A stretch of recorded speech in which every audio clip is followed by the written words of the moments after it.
இன்றைய வேத வாசிப்பு நீதிமொழிகள் 1ஆம் அதிகாரம் 1 முதல் 7 வரையிலான வசனங்கள். தாவீதின் குமாரனும் இஸ்ரவேலின் ராஜாவுமாகிய சாலமோனின் நீதிமொழிகள். இவைகளால் ஞானத்தையும் போதகத்தையும் அறிந்து புத்திமதிகளை உணர்ந்து விவேகம், நீதி, நியாயம், நிதானம் என்பவைகளை பற்றிய உபதேசத்தை அடையலாம். இவைகள் பேதைகளுக்கு வினாவையும் வாலிபருக்கு அறிவையும் விவேகத்தையும் கொடுக்கும். புத்திமான் இவைகளை கேட்டு அறிவில் தேறுவான். விவேகி நல் ஆலோசனைகளை அடைந்து நீதிமொழியையும் அதன் அர்த்தத்தையும் ஞானிகளின் வாக்கியங்களையும் அவர்கள் உரைத்த புதைப்பொருள்களையும் அறிந்து கொள்வான். கர்த்தருக்கு பயப்படுதலே ஞானத்தின் ஆரம்பம். மூடர் ஞானத்தையும் போதகத்தையும் அசட்டை பண்ணுகிறார்கள். இன்றைய நற்செய்தி கற்றுக்கொள்ள விருப்பம். இளைஞர் ஒருவரிடம் நீங்கள் எப்படி பத்திரிகை நிருபர் ஆனீர்கள் என்று கேட்டபோது அவருடைய கல்வியின் மீது அவருடைய தாயாருக்கு இருந்த அர்ப்பணிப்பு உணர்வுதான் காரணம் என்று பதிலளித்தார். அவரின் அம்மா தினந்தோறும் சுரங்கப்பாதையில் பயணம் செய்யும் போது அங்கே கிடக்கும் மீதமுள்ள செய்தித்தாள்களை சேகரித்துக் கொண்டு வந்து தருவாராம்.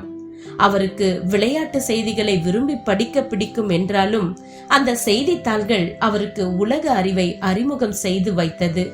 இறுதியில் அவருக்கு இந்த குறிப்பிட்ட துறையில் ஆர்வம் ஏற்பட்டது.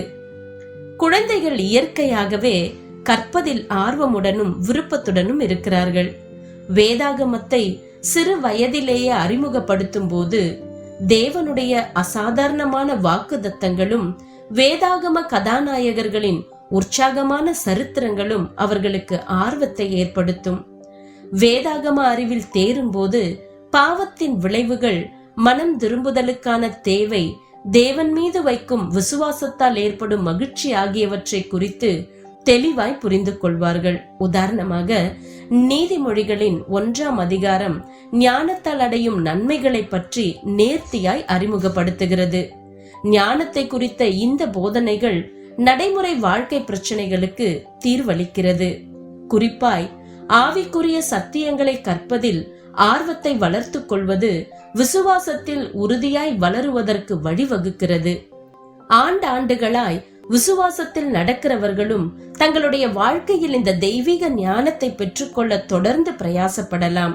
புத்திமான் இவைகளை கேட்டு அறிவில் தேறுவான் என்று நீதிமொழிகள் 1ஆம் அதிகாரம் 5ஆம் வசனம் ஆலோசனையை கூறுகிறது. நாம் நமது இருதயத்தையும் மனதையும் அவருடைய வழிகாட்டலுக்கும் அறிவுறுத்தல்களுக்கும் திறந்து வைத்தால் தேவன் நமக்கு கற்றுக் கொடுப்பதை ஒருபோதும் நிறுத்த மாட்டார்.